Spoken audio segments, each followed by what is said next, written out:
नमस्कार मंडळी, स्वागत आहे माझ्या प्रवासगाथा या यूट्यूब चॅनलमध्ये। सकाळीच देवपूजा झाल्यानंतर उंबऱ्यामध्ये रांगोळी आणि लक्ष्मीची पावले काढणे हा रोजचा दिनक्रम असतो। तो आम्ही आटोपल्यानंतर पुढे गेलो माझ्या भावाचे जिथे घर बांधणार होते त्या जागेकडे। तुम्ही बघू शकता इथे चौथऱ्याचे काम अगदी जोरात सुरू आहे।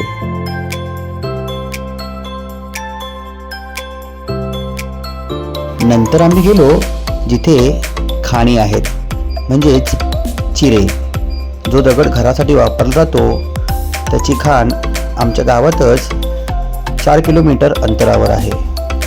तुम्ही बघू शकता इथे मोठे मोठे ट्रक ते चिरे उचलण्यासाठी उभे असतात। आजूबाजूच्या परिसरात संपूर्ण माळरान आहे।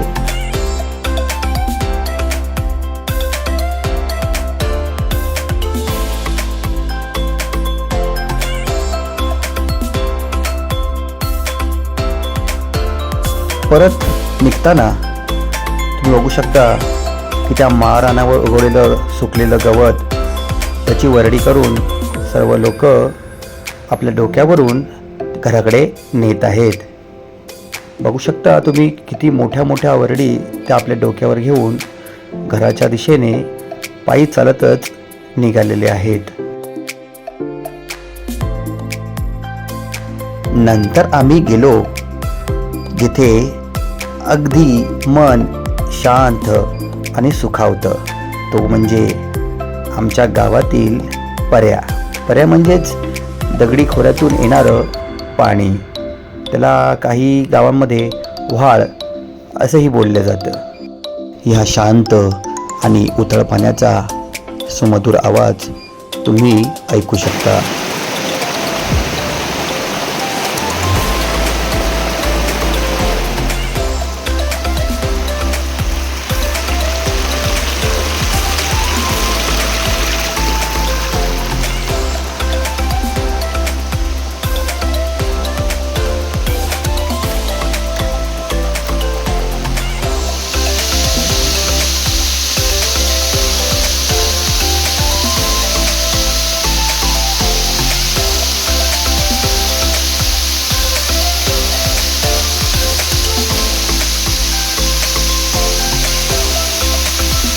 हेच कोकणातील सुंदर दृश्य दुसरे कुठे तुम्हाला पाहावयास मिळणारच नाही।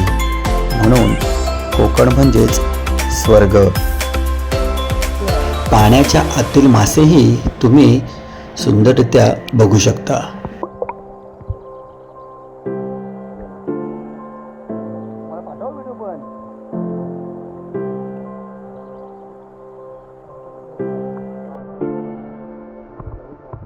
नंतर तिथे फिरता फिरता आम्हाला सापाची कातही दिसली। नवीन त्वचा आल्यावर जुनी त्वचा साप काढून टाकतो।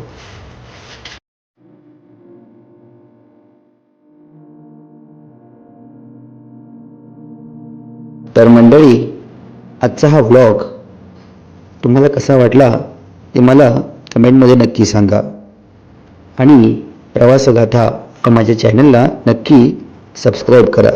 धन्यवाद।